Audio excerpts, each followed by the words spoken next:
Hello everyone. तो हमारा next topic है सेंट्रल फोर्स मोशन। तो central force motion means suppose कर लो जैसे ये कोई पार्टिकल है, ठीक है, ये कोई पार्टिकल है जिसका मास m है, इसका ओरिजिन से डिस्टेंस है r, ठीक है, इसका ओरिजिन से डिस्टेंस है r।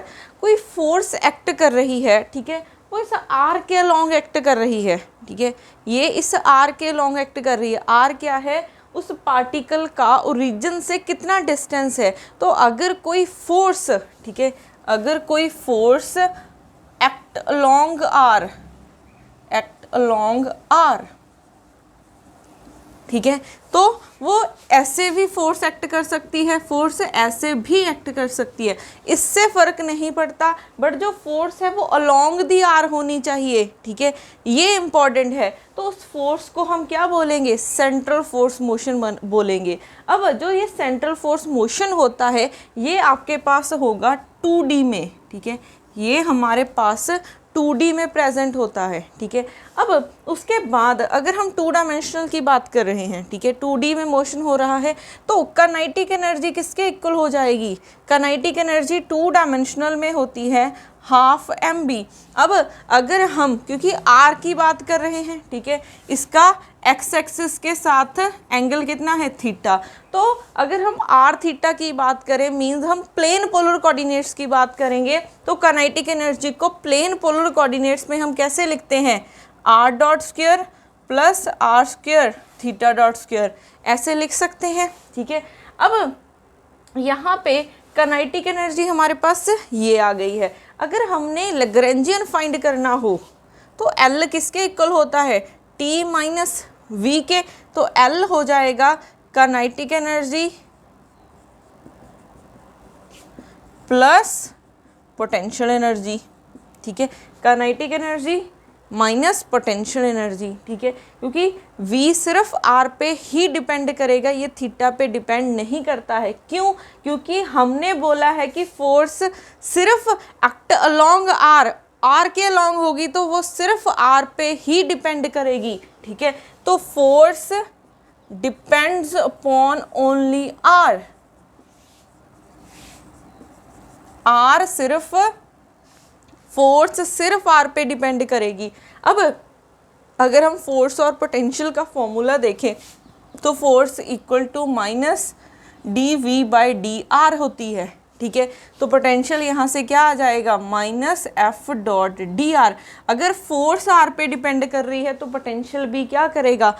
R पे ही डिपेंड करेगा। ये भी फॉर्मूला याद रखना, ठीक है। तो हमारे पास L ये आ गया है। अब उसके बाद अगर हमने इस L में अगर आप देखोगे, ठीक है, इस L में अगर हम देखें क्या ये T पे डिपेंड कर रहा है? क्या आपको कहीं किसी भी टर्म में T दिख रहा है? किसी भी टर्म में T नहीं है। तो L क्या है? Not depend upon L, depends upon L। अगर हमारे पास L में T प्रेजेंट नहीं है, इसका क्या मतलब है कि एनर्जी क्या हो जाएगी? कंजर्व हो जाएगी। तो सेंट्रल फोर्स मोशन में हमारे पास क्या होती है? एनर्जी कांस्टेंट होती है, ठीक है। तो ये बहुत ही इंपॉर्टेंट पॉइंट है। हमने कंजर्वेशन लॉज वाले चैप्टर में किया था कि एंगुलर मोमेंटम कब कंजर्व होगा, एनर्जी कब कंजर्व होगी, लीनियर मोमेंटम कब कंजर्व होगा। अगर L में T प्रेजेंट नहीं है तो हमारी एनर्जी क्या हो जाएगी? कंजर्व हो जाएगी। तो जब भी सेंट्रल मोशन होगा एनर्जी क्या मिलेगी आपको? कांस्टेंट मिलेगी, वो टाइम के साथ चेंज नहीं करेगी। अब इसमें एक और टर्म है R, क्योंकि पोटेंशियल में R वाली टर्म आएगी ही आएगी, ठीक है, और R डॉट भी प्रेजेंट है। अब यहाँ पे थीटा डॉट तो है, क्योंकि इसमें तो कोई थीटा वाली टर्म नहीं आएगी। तो L में अगर हम देखें थीटा डॉट तो है बट थीटा प्रेजेंट नहीं है, ठीक है। अगर थीटा प्रेजेंट नहीं है तो करली L/करली थीटा करोगे वो 0 हो जाएगा। अगर कहीं भी ये 0 हो जाए इसका क्या मतलब है कि थीटा क्या है? एक साइक्लिक कोऑर्डिनेट है। थीटा क्या है? एक साइक्लिक कोऑर्डिनेट है, ठीक है। अगर थीटा साइक्लिक कोऑर्डिनेट है, ठीक है, तो हम क्या निकाल सकते हैं? थीटा के क्रॉसपॉन्डिंग जो मोमेंटम होगा वो क्या हो जाएगा, कंजर्व हो जाएगा। यही हमने किया था, इसके क्रॉसपॉन्डिंग जो मोमेंटम है वो क्या हो जाएगा, कंजर्व हो जाएगा। ये क्या हो जाएगा, कंजर्व हो जाएगा। अब पी थीटा, ठीक है, पी थीटा हम कैसे निकाल सकते हैं, करली एल बाय करली थीटा डॉट। तो थीटा डॉट के साथ डेरिवेटिव करो, इस टर्म में है, बाकी सारी टर्म जीरो हो जाएंगी। तो 1/2 m, ठीक है, आर स्क्वेयर, फिर 2 टाइम्स थीटा डॉट, 2 के साथ 2 कैंसिल, तो पी थीटा क्या आ गया है, M R square theta dot, और ये क्या आया है, कांस्टेंट आया है, ये कांस्टेंट है, ठीक है। अब अगर हम सिर्फ एल को देखें, ठीक है, अगर हम एल को देखें, इसमें हमारे पास क्या आया है, थीटा क्या होता है, थीटा एक एंगल है, तो जो उसके क्रॉसपॉन्डिंग मोमेंटम आएगा वो भी क्या होगा, एंगुलर मोमेंटम ही होगा, ठीक है, क्योंकि ये एंगल है तो इसके क्रॉसपॉन्डिंग जो ये आएगा ये क्या होगा हमारे पास, क्योंकि हमने बोला था मोमेंटम कंजर्व हो जाएगा। अब ये लीनियर मोमेंटम होगा कि एंगुलर मोमेंटम होगा वो हमें नहीं पता, तो यहाँ पे हमारे पास अगर एंगल है तो उसके क्रॉसपॉन्डिंग कौन सा मोमेंटम कंजर्व होगा, एंगुलर मोमेंटम ही कंजर्व होगा। तो यहाँ पे एल, ठीक है, यहाँ पे आप लिख सकते हो एंगुलर मोमेंटम कंजर्व हो जाएगा, ठीक है। तो एंगुलर मोमेंटम को हम एल से डिनोट कर देते हैं, ठीक है। तो यहाँ पे हमारे पास एल क्या हो जाएगा, कंजर्व हो जाएगा।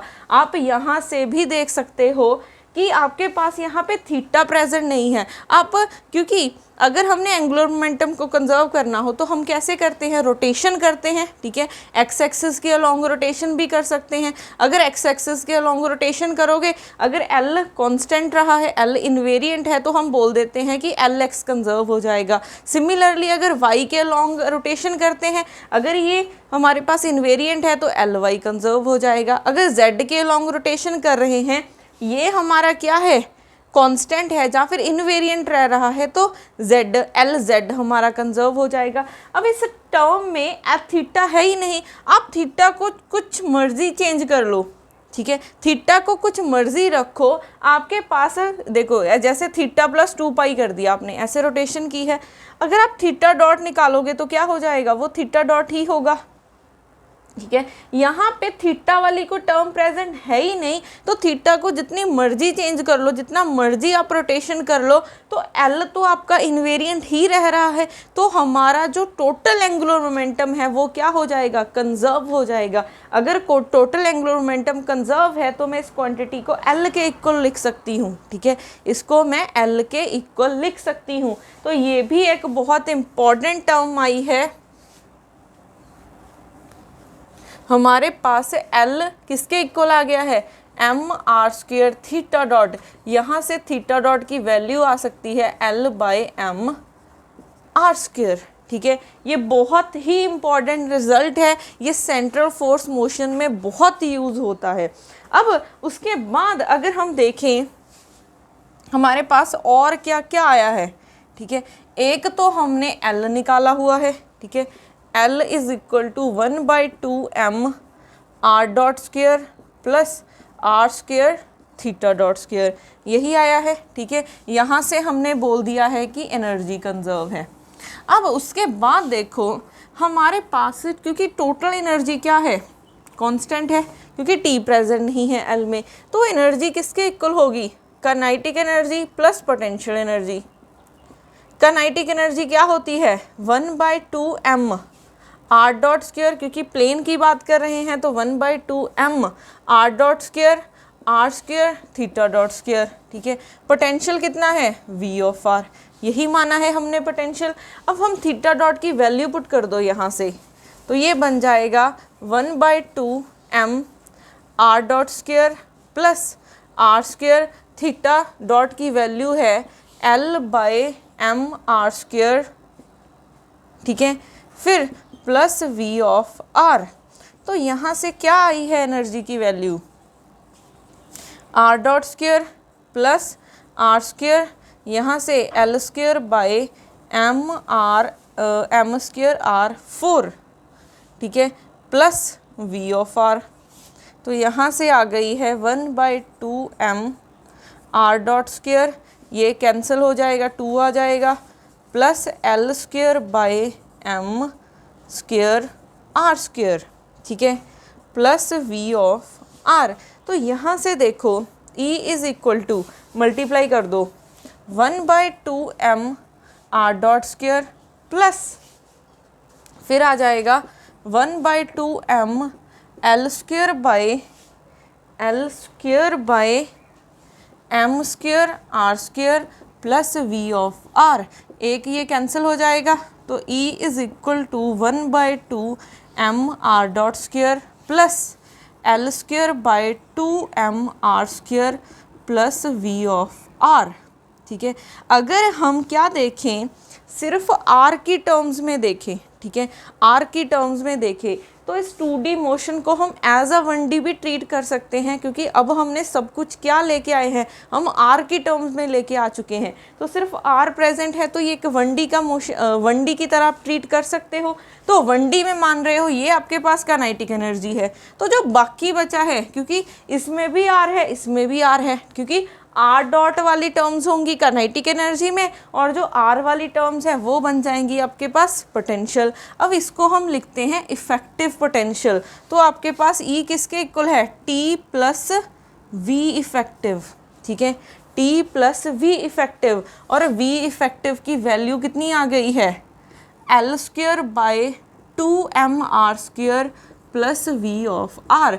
अब यहाँ पे ध्यान रखना है कि कभी भी आपको वर्ड आ जाए कि आपने सेंट्रल मोशन के लिए निकाल रहे हो या फिर सर्कुलर मोशन के लिए निकाल रहे हो, तो आपने सिंपल वी आर नहीं यूज़ करना, आपने इफ़ेक्टिव पोटेंशियल यूज़ करना है, ठीक है, आपने इफ़ेक्टिव पोटेंशियल यूज़ करना है। हमने लास्ट लेक्चर्स में किया था स्मॉल ऑसिलेशंस वाला चैप्टर। स्मॉल ऑसिलेशंस में हम किसी की भी फ्रीक्वेंसी कैसे निकालते थे, रूट के डैश बाय एम, और के डैश क्या होता था, करली स्क्वेयर वी बाय करली एक्स स्क्वेयर, ठीक है। बट यहाँ पे जब भी आप पोटेंशियल गिवन हो, साथ में आपको मेंशन कर दिया कि ये सेंट्रल पोटेंशियल है, सेंट्रल पोटेंशियल के रिलेटेड आपको कुछ भी मेंशन कर दिया, तो आप कैसे निकालोगे, ठीक है। तो आप फ्रीक्वेंसी कैसे निकालोगे, तो फ्रीक्वेंसी के लिए आपने सिंपल वी नहीं यूज़ करना, आपने ये यूज़ करना है,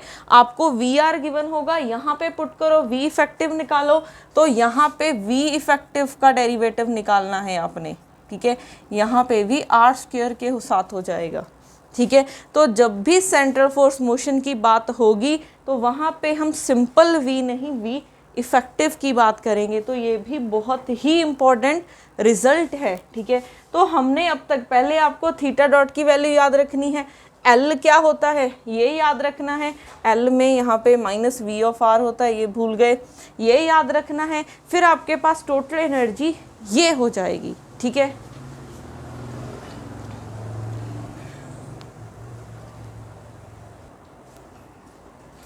तो ये कुछ टर्म्स आपने लर्न करनी है।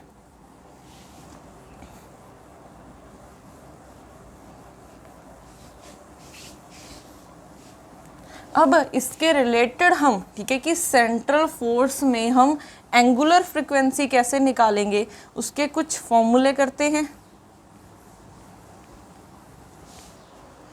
कुछ क्वेश्चंस करते हैं, ठीक है, वहाँ से आपको क्लियर हो जाएगा। जैसे आपके पास क्वेश्चन नंबर फर्स्ट है, अ प्लैनेट ऑफ मास, ये वीडियो चल रही है, yes, a planet of mass m moves in a circular orbit of radius r0 in the gravitational potential v of r हमें गिवन है -k/r, where k is a positive constant,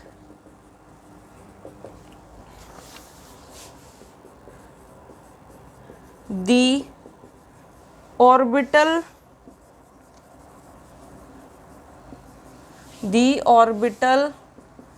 angular momentum of the planet is, options given है, A option given है 2r0 km, B option given है √2 r0 km, C option given है r0 km और D option given है √r0 km।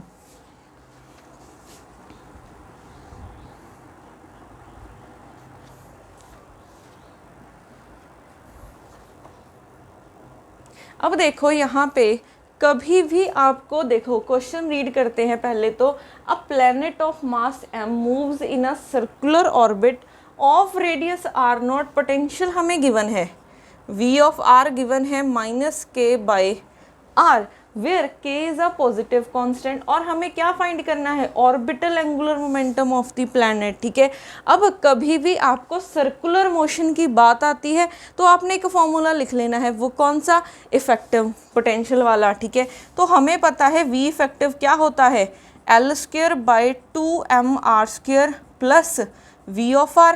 ठीक है, तो value आ जाएगी v इफेक्टिव की L²/2mr² -k/r। ठीक है, यही बन जाएगी। अब यहाँ पे देखो कभी भी अगर आपको सर्कुलर मोशन वाला कुछ भी गिवन है कि सर्कुलर ऑर्बिट में मूव कर रहा है, तो आपने इफेक्टिव पोटेंशियल निकालना है, उसका डेरिवेटिव, क्योंकि इक्विलिब्रियम पे क्या होता है, उसका डेरिवेटिव इक्वल टू 0 होता है, क्योंकि इक्विलिब्रियम वो पॉइंट है। ठीक है, इक्विलिब्रियम वो पॉइंट है जहाँ पे हमारे पास जो टोटल फोर्सेस हैं वो 0 हो जाती हैं, फोर्स 0। ठीक है, अगर फोर्स 0 है, फोर्स को हमने क्या लिखा था, माइनस कर ली v/r, तो ये भी इक्वल टू 0 हो जाएगा। ठीक है, तो जब भी फोर्स की बात होगी, क्योंकि इक्विलिब्रियम की बात होगी, तो फोर्स 0 हो जाएगी। फोर्स 0 मतलब कि v का r के साथ डेरिवेटिव करोगे 0। तो यहाँ पे जब भी आपको सर्कुलर मोशन की बात आती है तो आपने क्या करना है, v इफेक्टिव का डेरिवेटिव लो और इसको 0 के इक्वल रख दो। तो v इफेक्टिव का डेरिवेटिव लेते हैं, तो ये आ जाएगा -2r/2mr³, फिर -k-1, ठीक है, r²। तो यहाँ से देखो curly v effective by curly r is equal to 2 के साथ 2 कैंसिल, तो -L²/mr³ माइनस माइनस प्लस, ये आपने इक्वल रख देना है 0 के। ठीक है, तो यहाँ से देखो ये दूसरी तरफ लेके जाओगे तो प्लस हो जाएगा, mr³ is equal to k/r²। तो यहाँ से हमारे पास क्या बना है, हम क्या लिख सकते हैं यहाँ पे, ओके, तो यहाँ पे क्यूब बना है और यहाँ पे r² बना है। तो यहाँ से L² की वैल्यू क्या आ जाएगी, m मल्टीप्लाई कर दो, r³ साथ में k है डिवाइडेड बाय r², ये कैंसिल हो जाएगा, एक पावर बच जाएगी।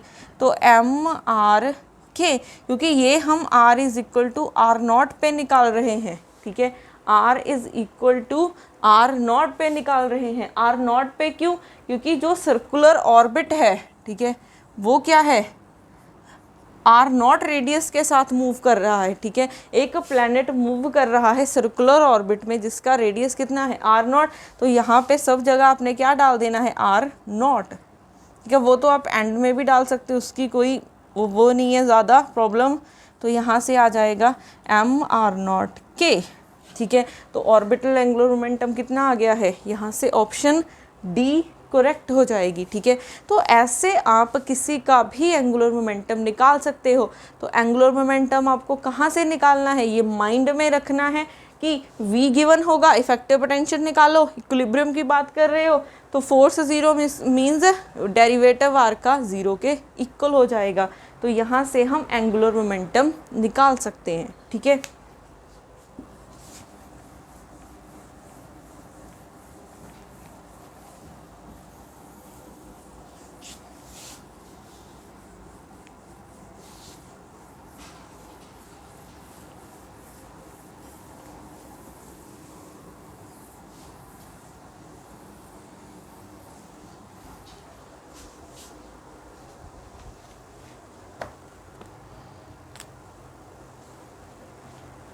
उसके बाद देखो क्वेश्चन नंबर 2,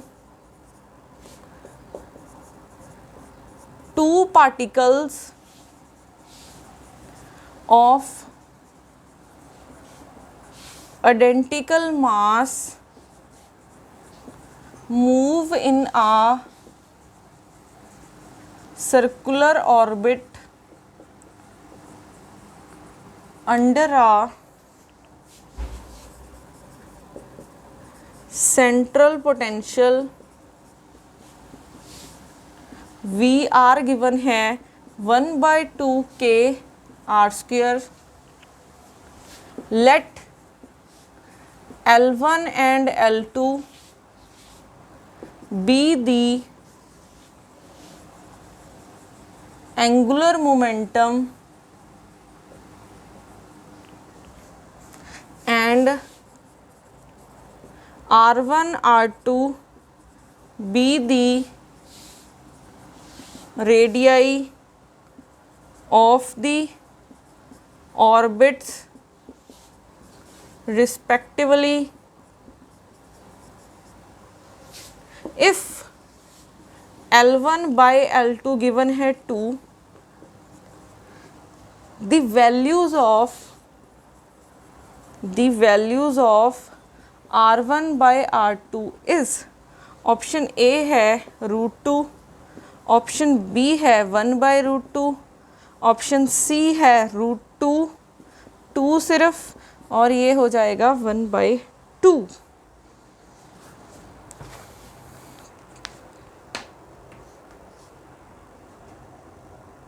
तो यहाँ पे देखो टू पार्टिकल्स है जिसका आइडेंटिकल मास है, move in a circular orbit under the central potential, ये गिवन है। L1 and L2 angular momentum है और R1 R2 रेडियस है। तो हमें ये गिवन है, ठीक है, और हमें ये फाइंड करना है। तो अगर हमें एंगुलर मोमेंटम पता चल जाए, ठीक है, एंगुलर मोमेंटम निकालना है तो क्या करोगे, इफेक्टिव पोटेंशियल निकालोगे, क्योंकि सर्कुलर मोशन की बात है। इफेक्टिव पोटेंशियल निकालोगे, इक्विलिब्रियम पे निकालते हैं सब कुछ हम, तो डेरिवेटिव को 0 के इक्वल कर दो। तो V इफेक्टिव क्या हो जाएगा, L² / 2mr²। पोटेंशियल कितना है 1/2 k r², इसका डेरिवेटिव ले लो विद रिस्पेक्ट टू r के, तो क्या बन जाएगा 2m - 2/r³ प्लस 1/2 k, इसका डेरिवेटिव लोगे 2r, 2 के साथ 2 कैंसिल, 2 के साथ 2 कैंसिल। तो यहाँ से curly V effective by curly R is equal to -L² / mr³ plus KR, ये इक्वल रखना है हमने 0 के। तो यहाँ से देखो ये उस तरफ जाएगा, प्लस हो जाएगा mr³ है ना यहाँ पे, इज इक्वल टू KR। तो यहाँ से L² आ गया है KR × mr³, तो यहाँ से आ गया है ये KMR4। तो L की वैल्यू आ जाएगी √KMR4। यहाँ पे प्लस माइनस आएगा, बट हम प्लस ही लेंगे, नेगेटिव को क्यों निगलेक्ट कर रहे हैं, एंगुलर मोमेंटम पॉजिटिव रहेगा। तो यहाँ से R² √KM, ठीक है, यही बन जाएगा। तो हमारे पास L की वैल्यू आ गई है R² √MK, ठीक है।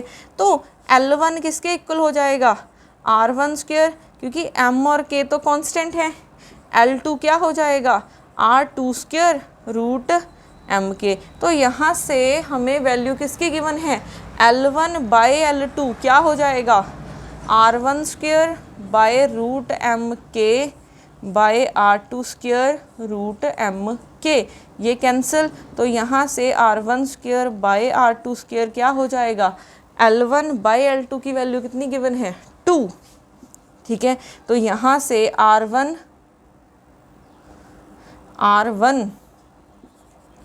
बाय R2 क्या हो जाएगा, ये रूट आ जाएगा।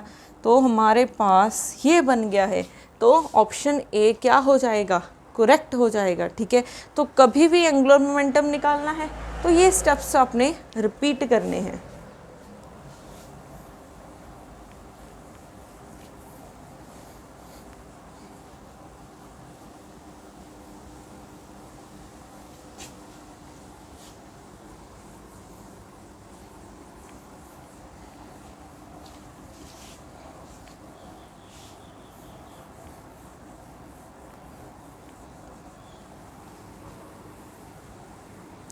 इसके रिलेटेड न्यूमेरिकल्स नेक्स्ट वीडियो में भी कंटिन्यू रहेंगे।